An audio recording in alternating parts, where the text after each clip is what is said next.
Here we go. Well, good to see you again, Adam. Yeah, good to see you. And we spoke about a month ago or so, correct? Right, And right, you were yeah. and you were just sharing how you had some thoughts after you watched my conversation with Nick. Right. So Nick talked about kind of a vision from God, I guess you would call it, maybe. Um, and I had a kind of a similar experience, not, not anywhere like his, but weird. Most of them are. Yeah. Feel like, oh God, I'm losing my mind, and but it was complicated. So I think I should just go through. I took some notes so I can just get it over with and Okay. and All spit right. it out. Okay. Um, so I'll just take you through what happened. I touched on it, or I mentioned something happened in the Navy when I Yeah, was in the you Navy. told me that in our first conversation. So yeah, I'll just talk about that. I think God was trying to get through to me, and I needed a little more than a kick in the butt. Mm. So so I was in the Navy. I was in training for submarines, and fell down a staircase Mm. outside.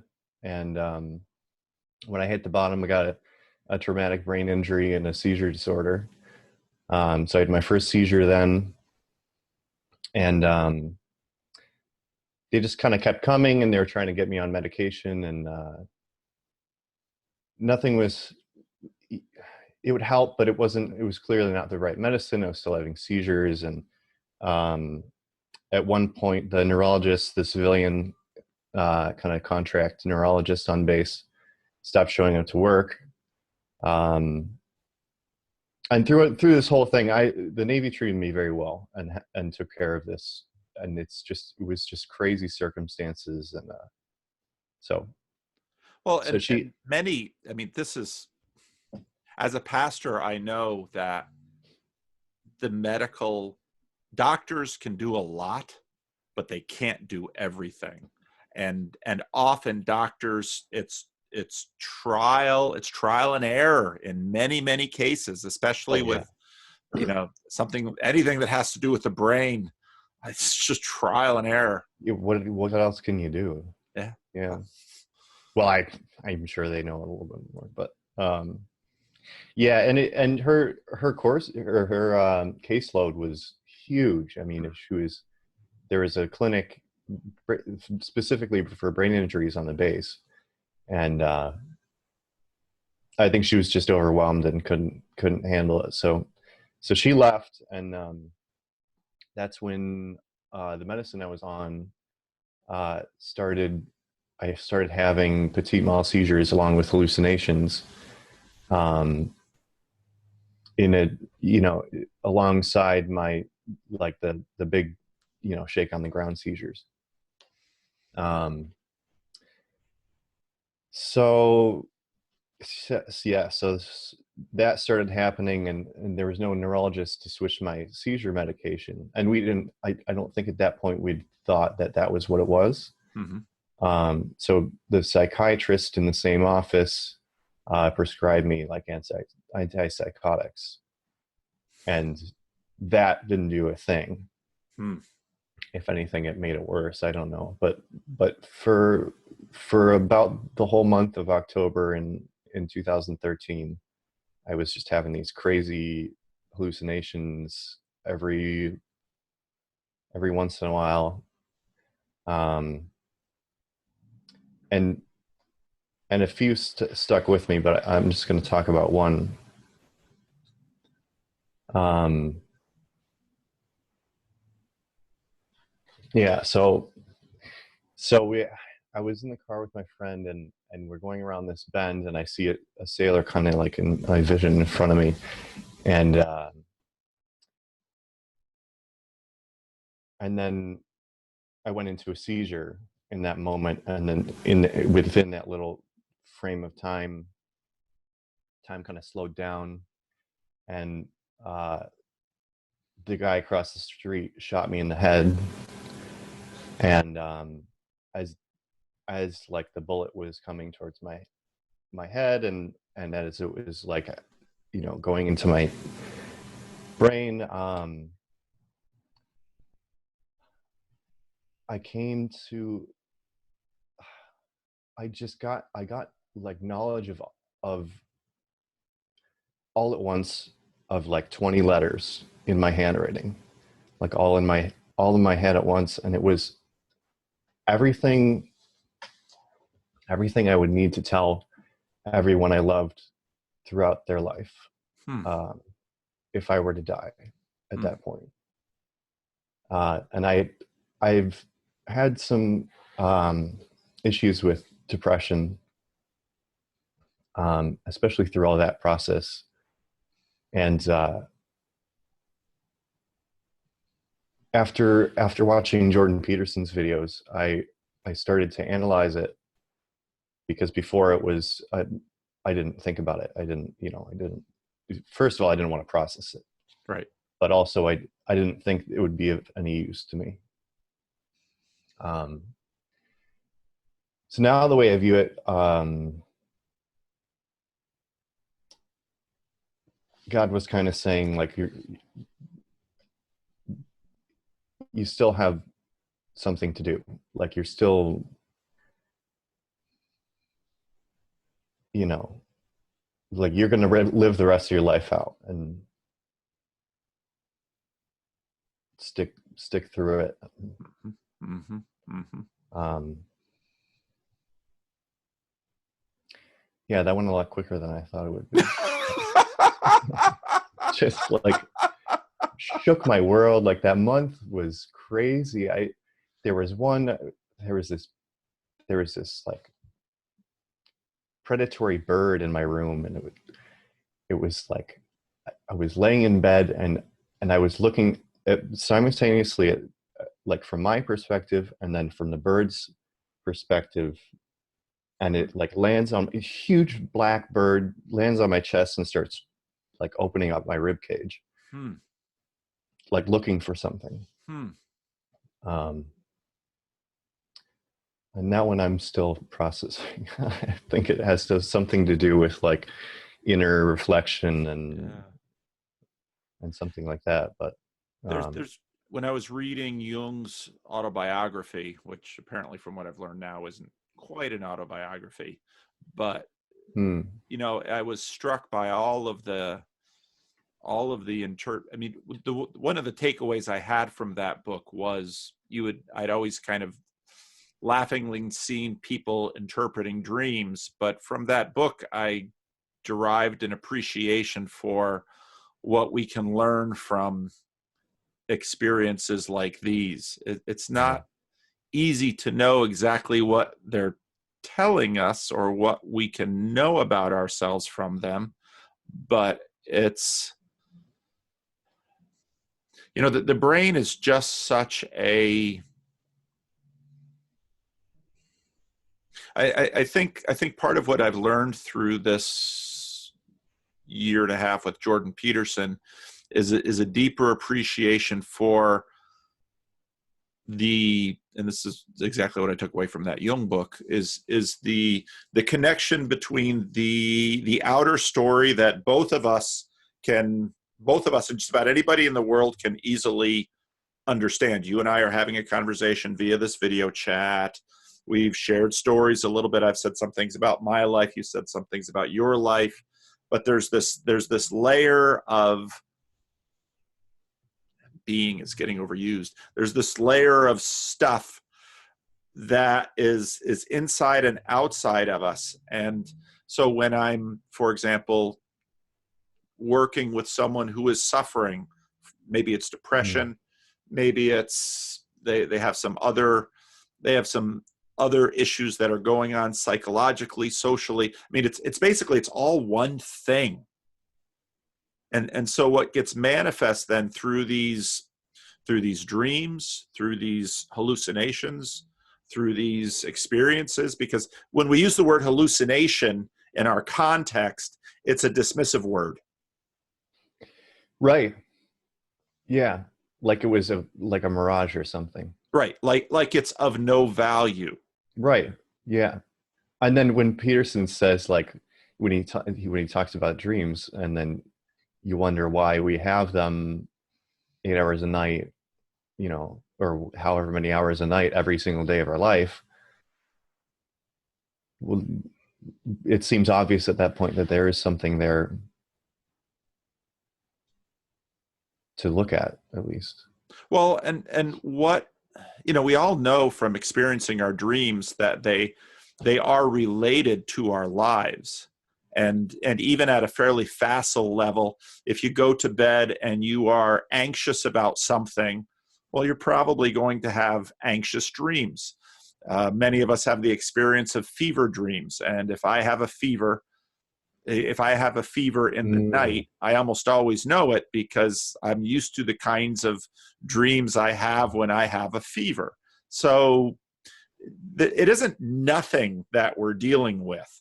And it might be that, okay, there's a traumatic brain injury, or even when I'm talking to someone who is struggling with just about anything in their life. This was again the big takeaway from that autobiography I read of Jung, where he's working. He's a young doctor. He's working in a mental hospital, and the older doctors just basically tell him, "Don't talk to all those patients. They're crazy." And he's kind of like, "Wasn't that kind of the point of this whole thing?" And so he kind of defies those doctors because they were taking a fairly materialistic, well, there's brain chemistry that's wrong. It's we don't understand any of that. They're all just crazy. And Jung actually starts to talk to these patients and listen to them and begins to understand that this is the story verse, as I call it, and the matter. I mean, this is all connected, and maybe we should pay a little attention. And our cultural context is so incredibly dismissive of so much of that because we have gotten so full of ourselves with respect to what we can do with matter and with chemicals and with all of these things. right. And even your experience now, here you have your list, and you're telling me this, and I know that what sounds just like a few words to me, this is really big stuff for you. Yeah, I mean, like I honestly, I don't think it was just such a profound realization to make to interpret the way I did, and I think that's the right way. I don't really care what anyone else thinks, but it has given me such a strong. I mean, it's changed my life. Like Yeah. it's given me a faith that that I know I would not have been able to have any way else. Yeah.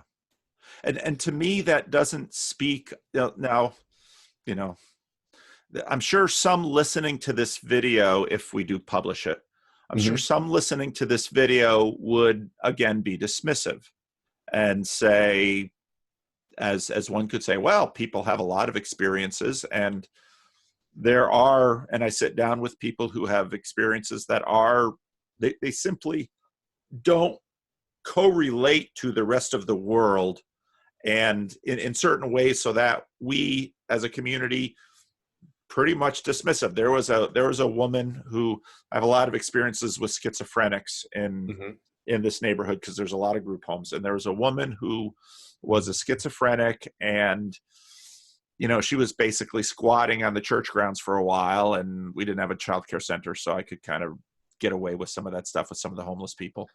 And one night she calls me because she had my phone. She calls me and gets my voicemail, and I kept this voicemail. She kind of leaves this 3-minute screed about how she knows what I'm doing.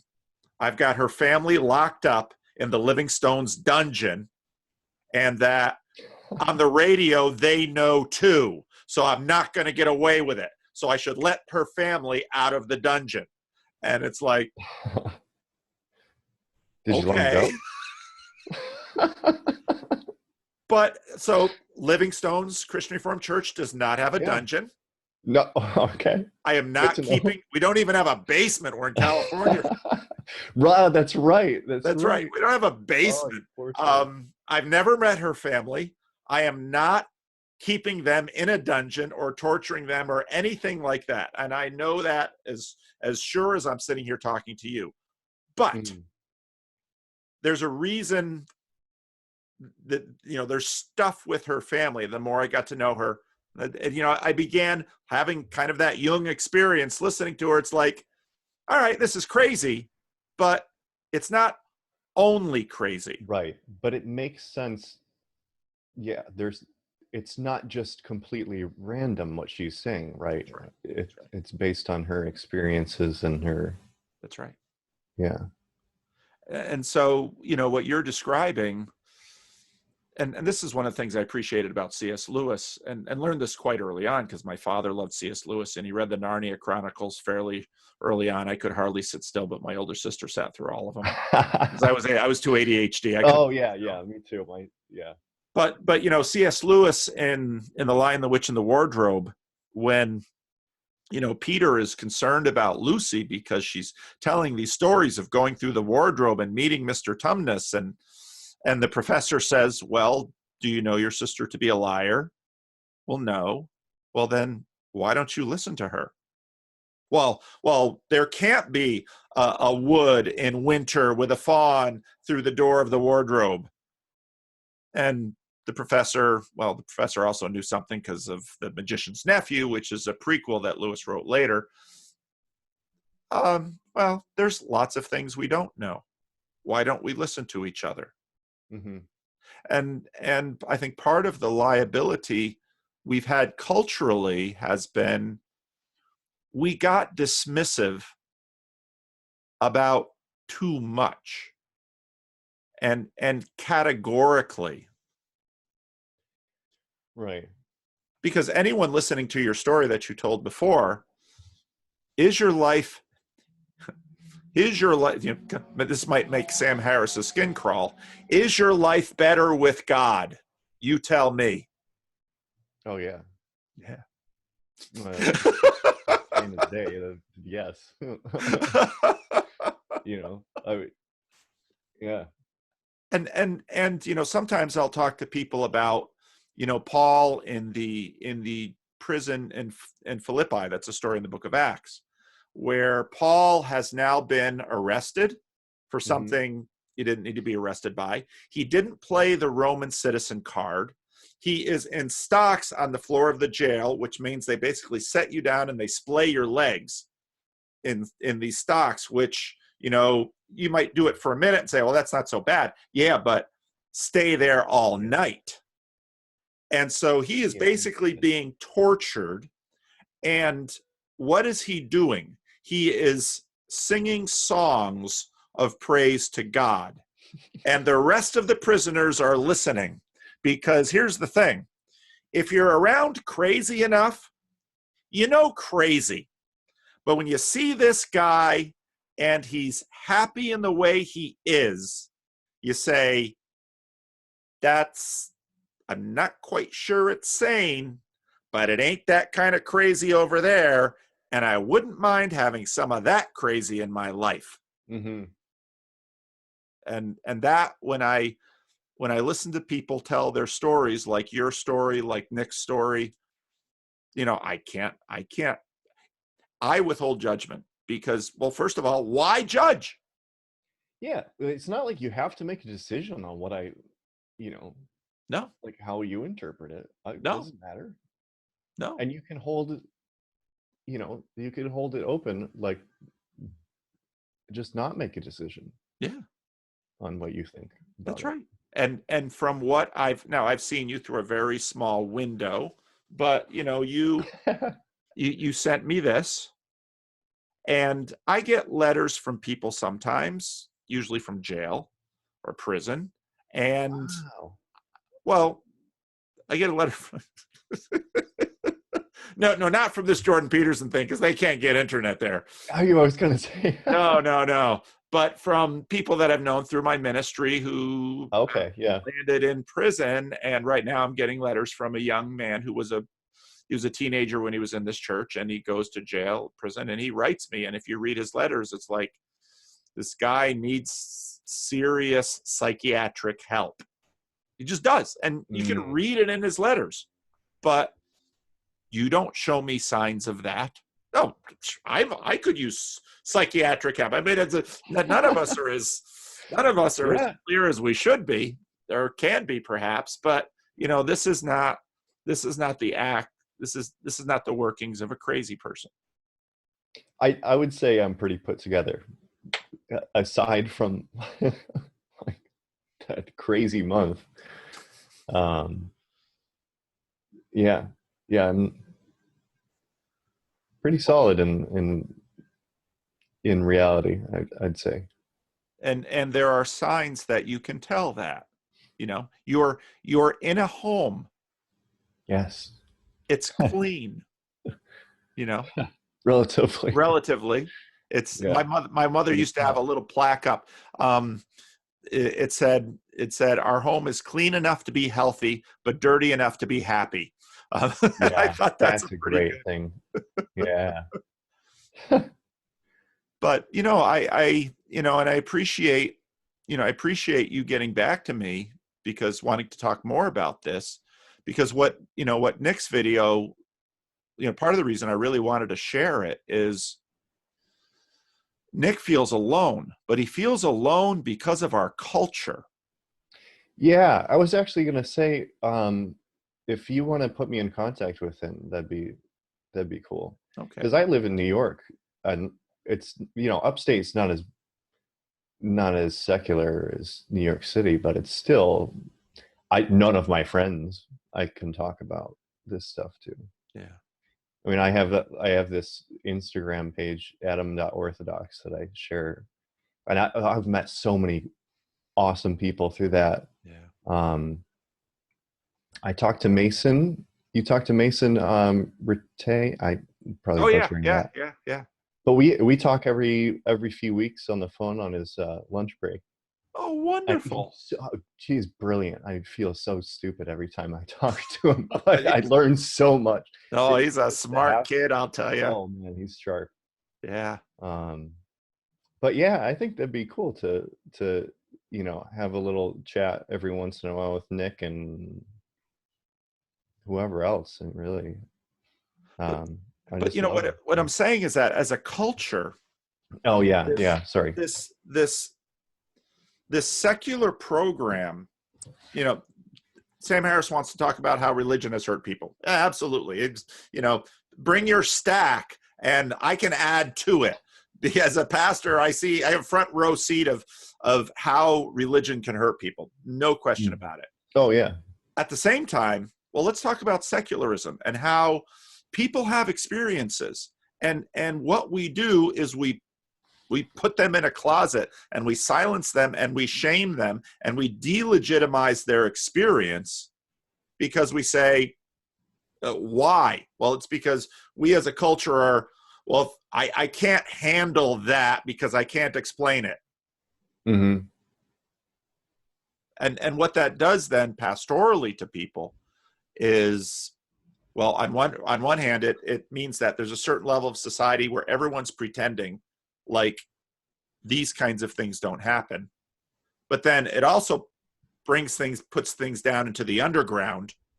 And so then there are things that people whisper because they don't want to lose status, because, in your case, I mean, people might have a little bit more sympathy to you because you had something physical that they could refer to. Right. It's very tangible, that the brain injury and the medicine, that the role of both of those in that, I think saves it from just being bonkers.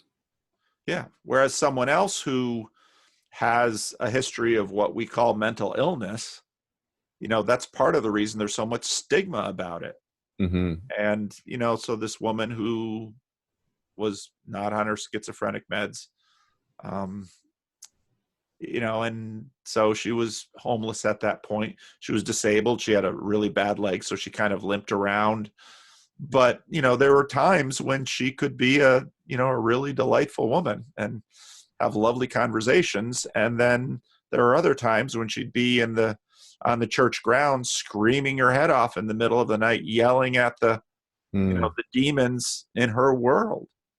And just she she moved on and probably wound up in jail and got on the psych meds. And but on one hand, there's so often so little we can do to help people. On the other hand, even what maybe we could do, we often don't do. In California, one of the things that happened a number of years ago was there was a whole bunch of patient rights legislation that went through that, we used to lock people away a little too quickly. And now it's like, you're free to be crazy out there. And there are very few ways to. And it's not healthy for them out there. All right, I met a woman in the hospital who had who doesn't leave the house. She orders all of her food once a week from a pizza and sub place and freezes it all, and was convinced that people were breaking into her house to film pornos in her living room, because sure, she has such an immaculate living room. Of course they would want to use that as a studio. So she Go ahead. It's also, and people get mad at me sometimes when I'll talk about this, because some of the stuff is just so darn funny. And some of the funniest people I know work in mental health, because it's just hysterical what comes out sometimes. Go on, I'm sorry. And it doesn't mean you don't have a heart for it. It's, no. There's a sense of humor about everything, I guess. But so she, and she's on her own, and the pizza shop hadn't heard from her in a few weeks, and we're getting stressed about it because this is how she gets her food. They know that. And so she had hid her phone, so that the people coming in at night couldn't use it. And then she lost it. She couldn't find the phone, and then so she's running out of food, and it's just not a good situation because now she can't call 911. She can't do anything, and ended up being admitted to this hospital. For what, I'm sure something happened that triggered it, but that was her state before that, and she's a lovely lady, like. Talk to her every morning, and most of the time she's there, but she does have this side that's makes it hard to function out in society alone. And so one of the things I think about too is how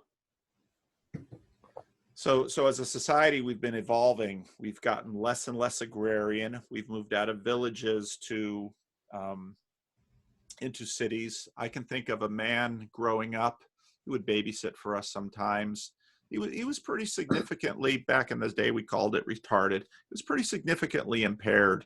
But probably early on in his life, someone had taken him under his wing, and he was cleaning up and working in a bakery. And his whole life, he had a job working in a bakery, and he could learn how to do things. And I think if he had been born in the 70s or 80s, would have been on disability, all with the best intentions to take care of him. But his life would have, there's no, Peterson talks about this with respect to IQ. There's no way for him to contribute and be in community. And I look at that and I just think, okay, so we give them money. Right. And no meaning. Yeah, no meaning. And okay, watch television your whole life. You There's know, only so much you can, I mean, yeah. I kind of, so after that whole mess and I got out of the Navy, I just kind of like fell apart a little bit. Um, and just didn't feel safe. Like I had this horrible death anxiety, and um, so I was on disability and wasn't leaving the house. Um, and there's only, I mean, it's a crazy amount of time when you don't have a job and you don't have a purpose, and especially if you're dealing with something like that, or even more serious. Um, and it's yeah, it's just really easy to fall into that pit of despair, and yeah. And there's so, almost everyone has someone in their family, someone in one of their circle of loved ones who has something that touches this, and or can relate to this, and I did a best of Freddie this week because Freddie and I I have loved that. That was great. there's some old shows that have some real jewels in them. That might be a good segment every once in a while. Yeah, if Freddie, if it'll be a while before Freddie and I can make our show, I'll make a few more. But you know, one of the things Freddie has is, so Freddie's father and mother, you know, members of the Christian Reformed Church from birth, and then they met each other, and then when they moved to Sacramento for his father's job, they joined the Christian Reformed Church, and both of Fred's parents grew up in little rural California ag towns that had Christian Reformed churches in them, and then Mm. they moved to Sacramento, but there weren't a lot of black folks in those ag towns, and so then we got to Sacramento, they had to get used to this much more urban, significantly black congregation. But they made all those transitions, and so now, because because Freddie grew up in this church, he was baptized in this church, he might not be living in a village, but there is a village of people around Freddie that care for him. That, and Absolutely. I, as pastor, I do that, as that's part of my job. But for most of the other people in the church that don't, that's not their job, but they look out for Freddie, and they pray for Freddie, and they take him out to lunch, and they give him their phone number, which I warn them about, because he can call 10 times a day sometimes. And he's calling so often because, yeah, he's got money and he's got medical insurance, and he can't get a job because then he can lose his benefits. But then That's the what other hard to part. do Yeah. with the day? And then, if you're, say, so California closed the big mental institutions, as most states did, and have these little group homes, which theoretically could be a far better thing, but in practice, not a great Mm. system. And Really? Yeah. so it's just very hard. It's very hard. So, and I deal with a lot of homeless folks on the street, but the world life is hard, and even those for whom they're then there are those who will never have a diagnosis. Well, except they keep multiplying the names for the maladies. But Yeah. normal folks who can hold down a job and get married and raise kids. Well, there's plenty of craziness and suffering in those spaces too. And Right. Maybe it's just easier to mask. exactly. And sometimes the kind of stuff that gets masked is just as prone to suffering. I just started reading Andrew Klavan's memoir. I heard him on Ben Shapiro Really? Sunday. Yeah. And, Oh, and and so far I'm about 5 chapters in. It's a lovely book. I mean, he's a good writer because really? he's a writer, Oh, yeah, yeah. but it's a I've seen lovely his show a book. couple times. Yeah. talking about being and he was raised in the New York City area. He's about 10 years older than I am, so I can connect with some of the story. But what was it? What was Tolstoy's comment about the family? All happy families are the same, but every miserable family is miserable in their own way, something like that, because there's just a million ways for everything to go wrong. Right. That's seems like there's I don't think there's any family that doesn't have something that's gone seriously wrong. Yeah. In some shape or form. Yeah. And I grew, both of my parents, just wonderful people, but they weren't perfect. They were. I'm sure. Yeah. And I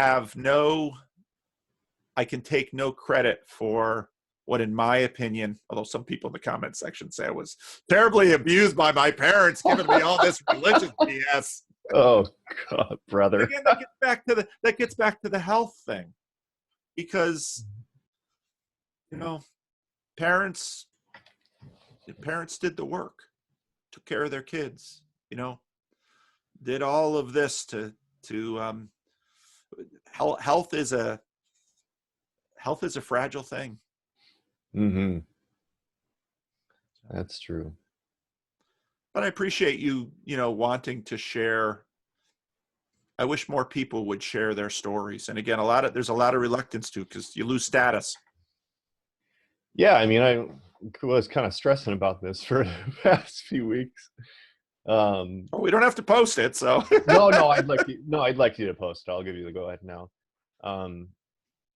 But it just seemed,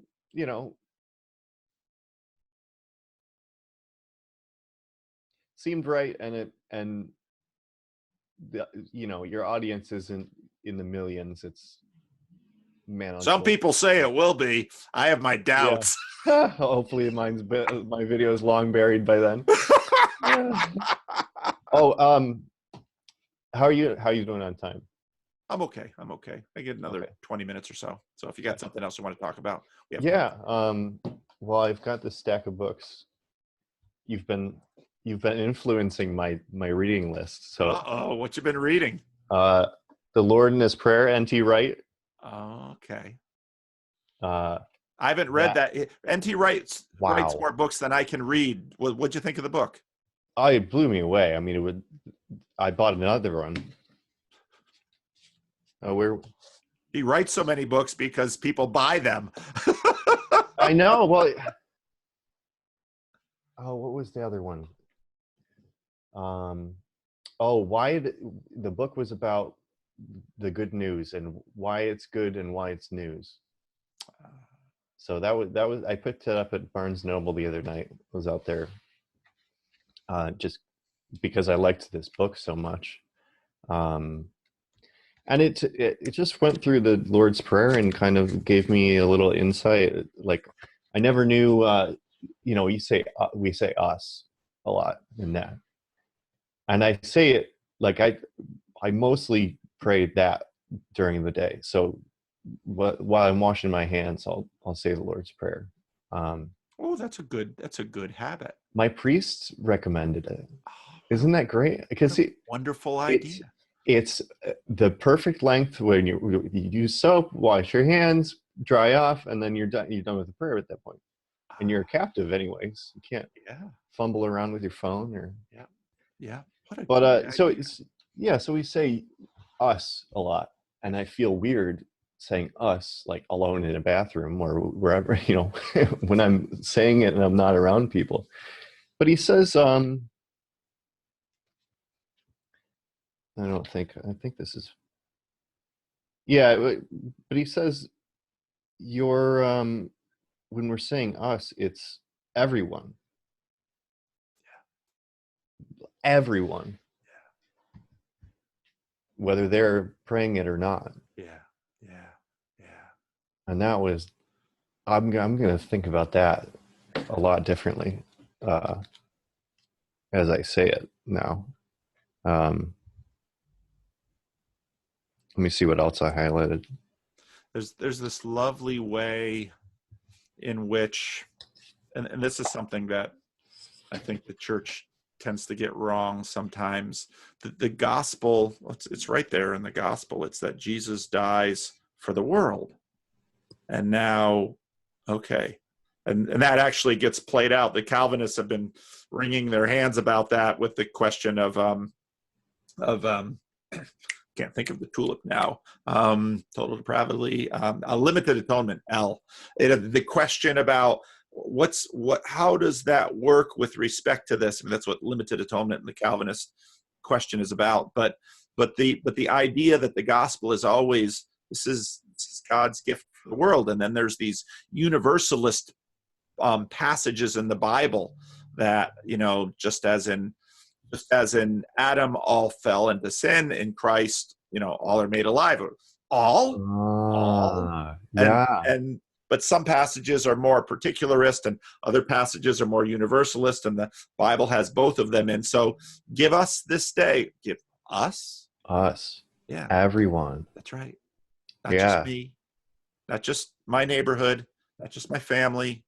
Give us this day our daily bread. And deliver us from temptation. Now, in the New Testament, there's some nuance on that too, in terms of who is us. But that's actually part of the reason why I often ask in my videos when people say we or us, it's like, pause. Who exactly are we? Is that just keep one out? Is it limited? So really cool. Right. Yeah. Yeah. And then I have Screw Tape Letters and The Problem of Pain. I read about half of Mere Christianity, but it doesn't all this Sam Harris and Peterson stuff, and that book. I just find myself like,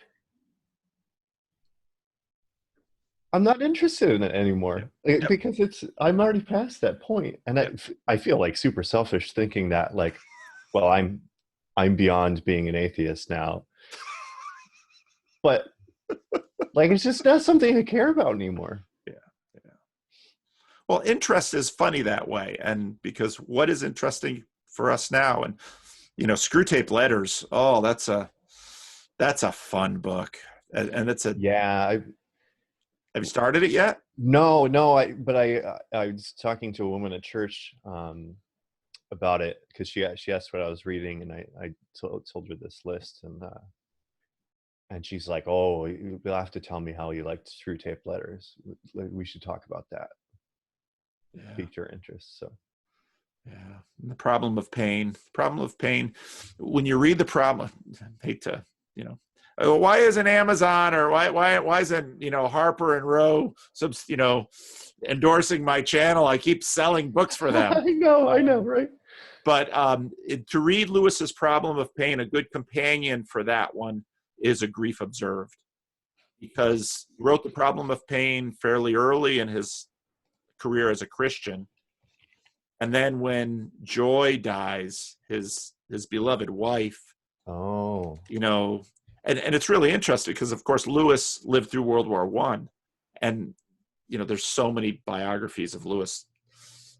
Lewis has had such a fascination with so many people that just the books around Lewis make actually the corpus of Lewis books small. But so to read The Problem of Pain, everything can be just kind of a little tied up tight and put in a bow in The Problem of Pain. But then when you read A Grief Observed, that's where then that's he the depth. pain.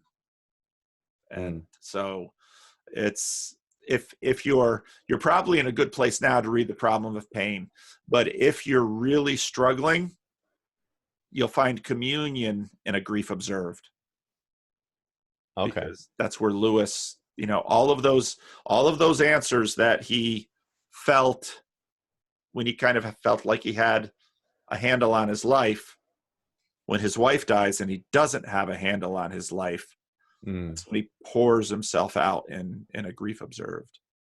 So Tim Keller, my favorite Tim Keller book is his book on pain and suffering. And that's actually two books. And he says that initially. He says, I'm going to go through the philosophical stuff about pain and the problem of evil. I'm going to deal with that philosophically, but as a pastor, it's good to know the philosophical stuff about pain, but it's usually not what people need to hear when they are in pain. Right. Yeah. I found just having, like, I don't know how I developed this or acquired it, but just having faith in God's plan or way or whatever Yeah. is takes a load off, man. Has that has done wonders for me. And again, I don't know, like, it, don't ask me how, because I would struggle to tell anyone else, like, here's how you trust in God. I don't know, but Yeah. No, that's right. And the Heidelberg Catechism, you can look that up on the internet. Lord's Day 10 on providence, where I'm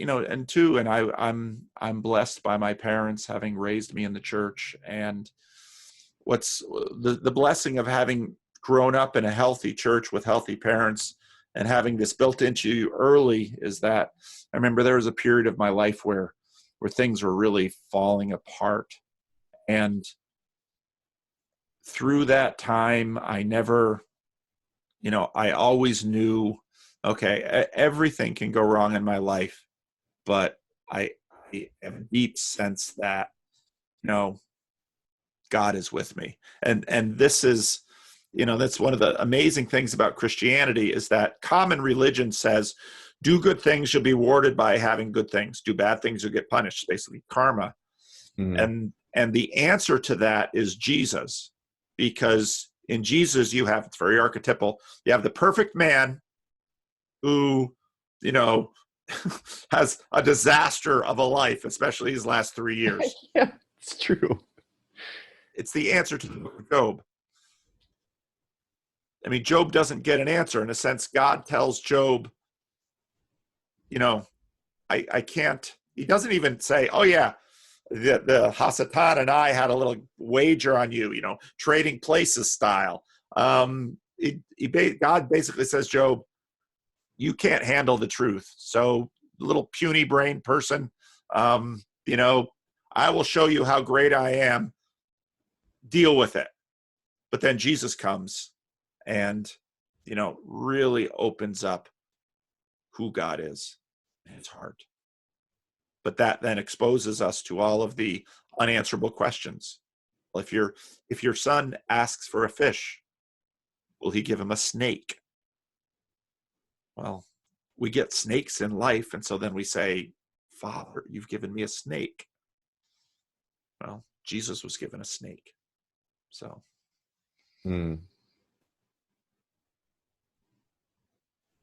Yeah. Well, here, and then the last book, you're the Australian gentleman, I think, would like this, on the cosmic mystery of Jesus Christ by Saint Maximus the Confessor. And that's a recommendation that I shouldn't even recommend it because I haven't read it. I've only watched a lecture on it, and it's on my short list. But okay, a lecture on YouTube. Yeah, let me actually. I've got his name. So he's a professor somewhere, and he's just uploading his videos like Peterson did.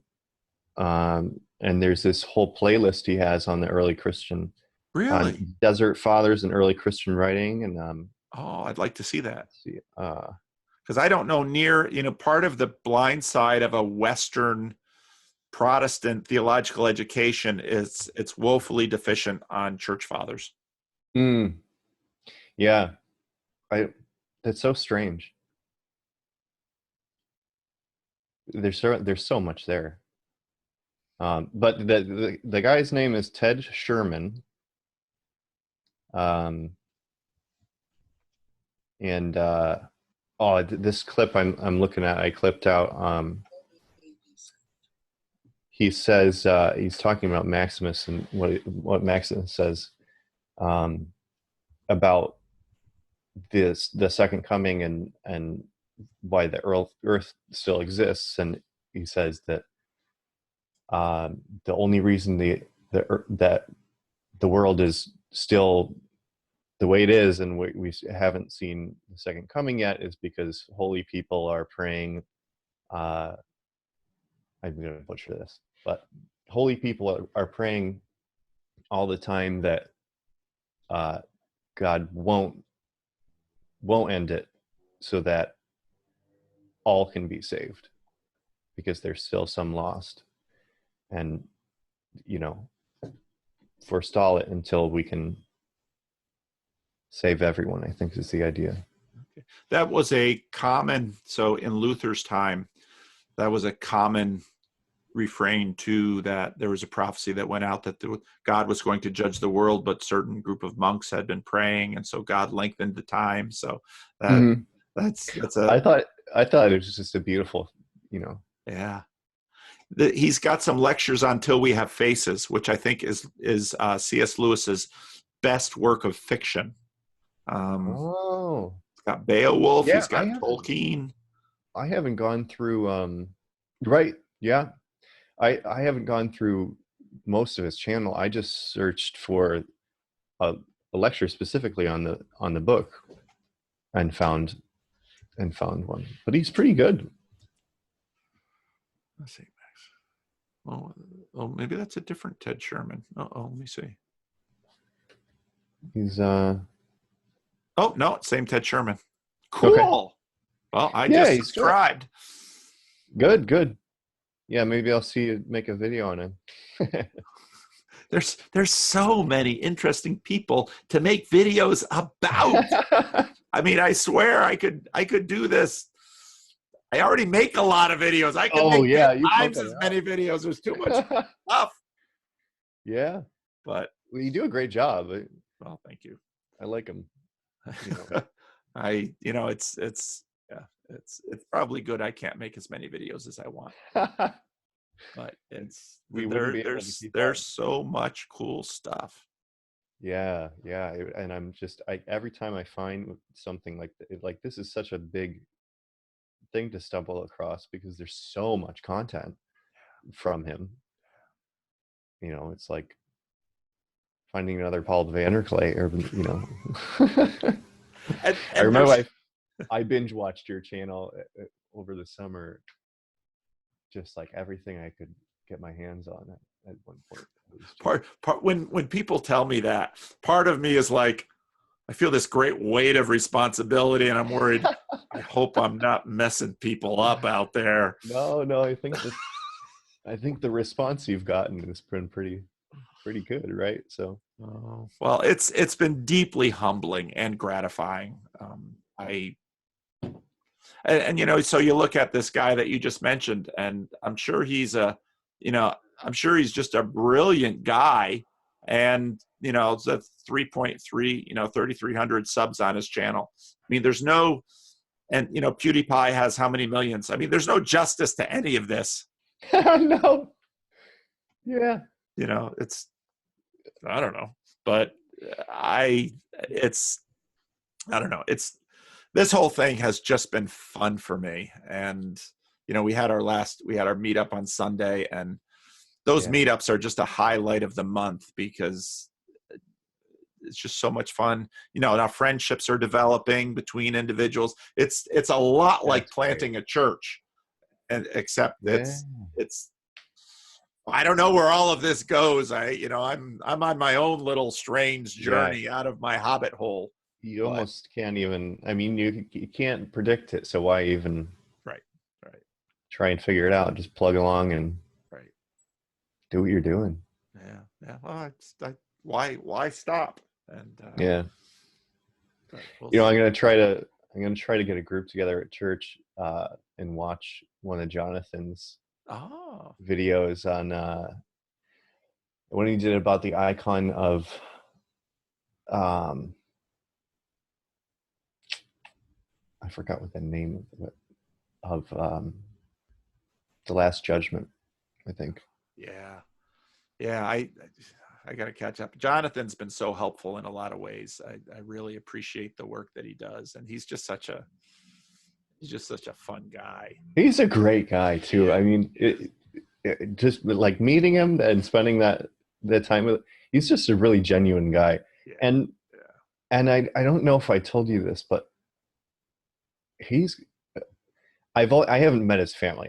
I met his son. He brought his son along, Okay. and just that little peek into that part of his life. His son is such a well-behaved.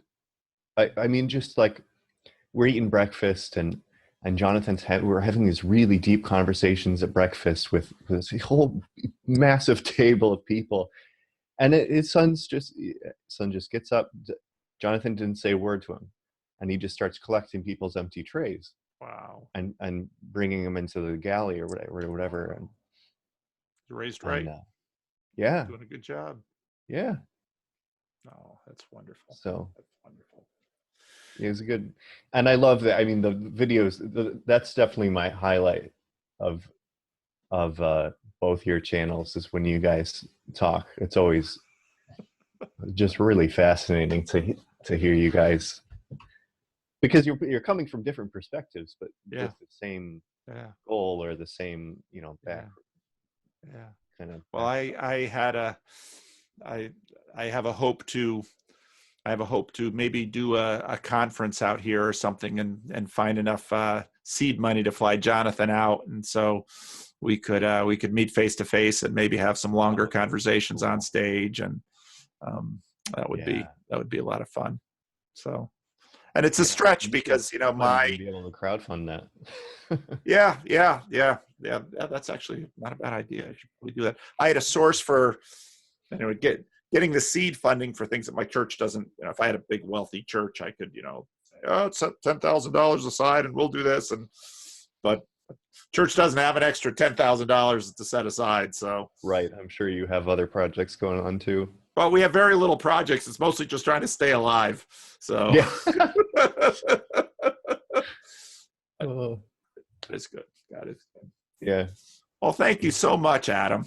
And yeah, it was great talking to you. I will send this to you just to be sure. Okay. That you wanna post it, and then I'll probably post it in a few days or so. Great. Okay. All right. You take care. Take care. All right. Yeah, you too. Bye-bye. Bye.